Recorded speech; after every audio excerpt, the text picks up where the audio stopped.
नमस्कार भक्तों, स्वागत है आपका। आज मैं आपके लिए महालक्ष्मी के व्रत की विधि और कथा लेकर आई हूँ। यह व्रत श्राद्ध पक्ष या पितृपक्ष अष्टमी को किया जाता है। इस दिन महालक्ष्मी की पूजा की जाती है। वैसे तो यह व्रत राधा अष्टमी से शुरू होकर 16 दिन तक किया जाता है, परंतु जो ये व्रत इतने समय नहीं कर सकते वो पितृपक्ष की अष्टमी को महालक्ष्मी का व्रत व पूजन पीले धागे के साथ, जिसमें 16 तंद और 16 गांठें हों, करना चाहिए। इस दिन महालक्ष्मी के गजलक्ष्मी रूप की पूजा की जाती है। इस दिन हाथी पर सवार महालक्ष्मी की पूजा होती है, यानी इस दिन माता लक्ष्मी ऐरावत हाथी पर विराजमान होती है और उनका गजलक्ष्मी रूप में पूजन किया जाता है। एक समय की बात है कि एक राजा की 7 रानियां थीं।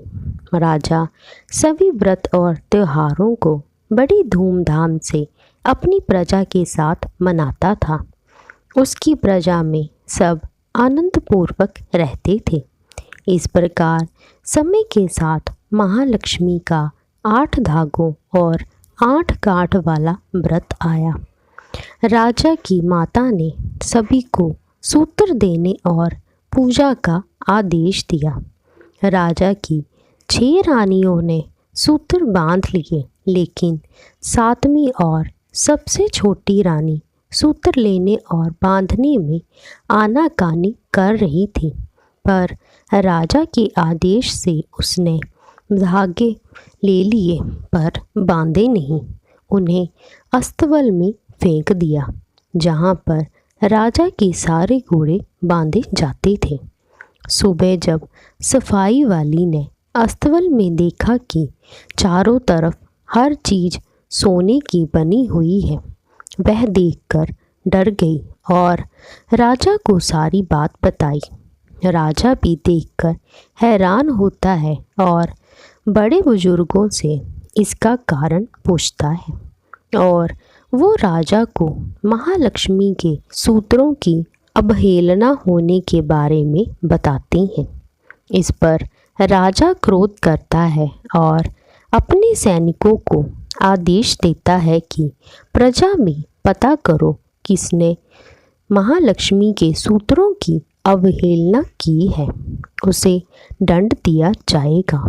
प्रजा में सभी ने विधि पूर्वक पूजन और व्रत किया होता है।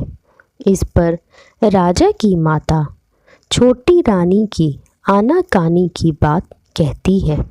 राजा रानी से पूछता है। रानी राजा को बहाना बनाकर झूठ बोलती है कि उसने सूत्र बांधे थे, लेकिन कहीं गिर गए हैं। राजा रानी पर क्रोधित होता है और दंड स्वरूप उसे देश निकाला दे देता है।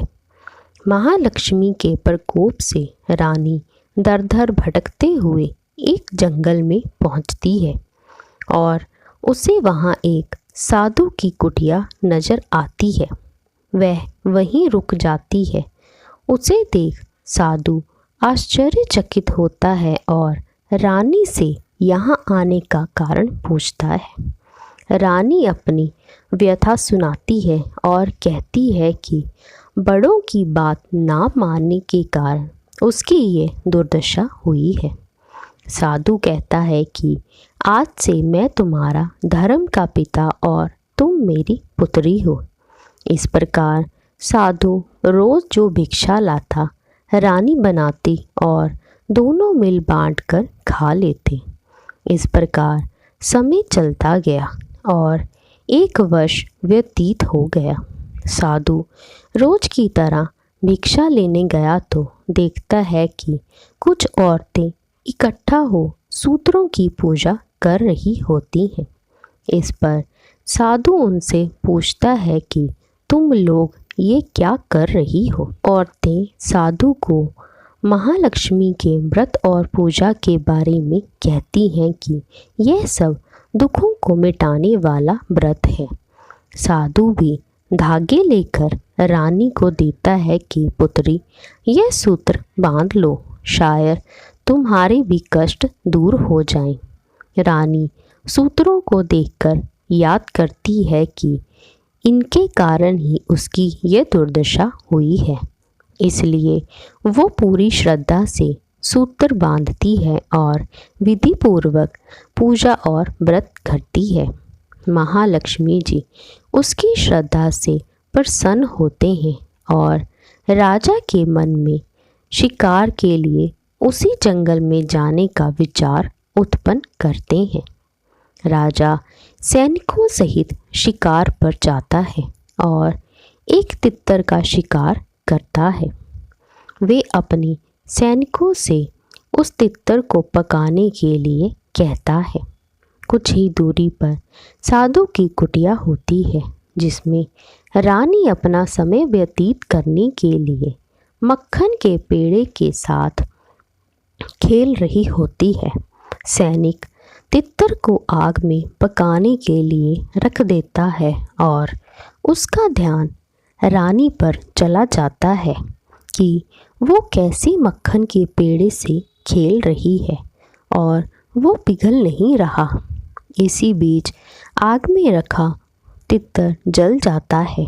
जब सैनिक देखता है तो घबराकर रोने लगता है कि राजा ने गलती करने पर अपनी रानी को दंड दे दिया था तो उसे भी अवश्य दंड मिलेगा।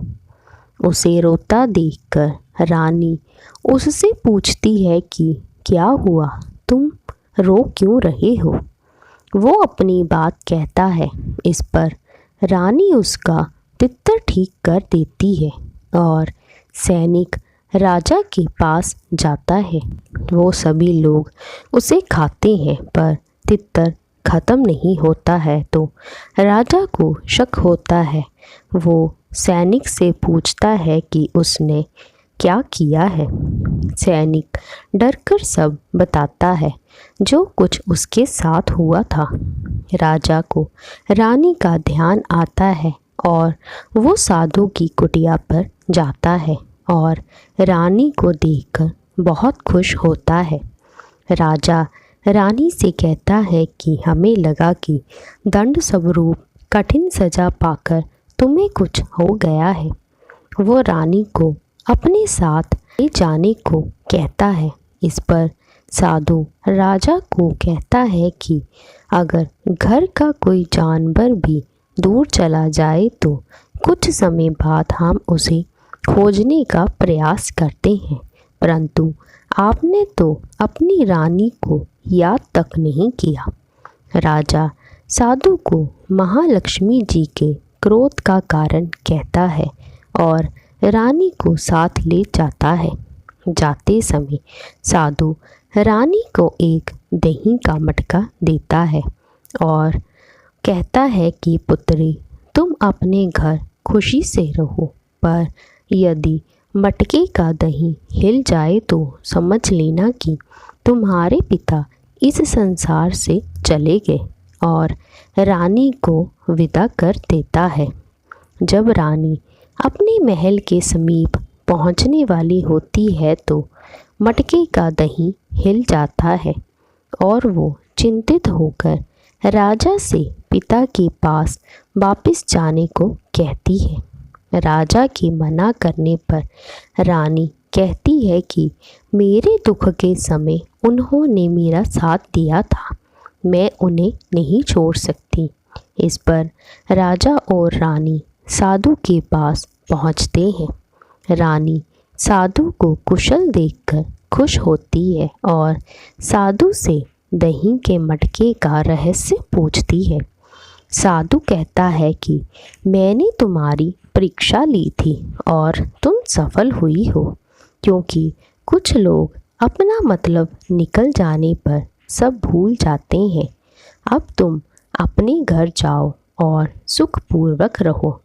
इस प्रकार महालक्ष्मी जी की कृपा से वो दोनों सुखपूर्वक अपना जीवन व्यतीत करते हैं। जिस प्रकार माता रानी उन पर सहाय हुई, उसी प्रकार आप सब पर हो। इस प्रकार ये कथा समाप्त होती है। बोलो लक्ष्मी माता की जय।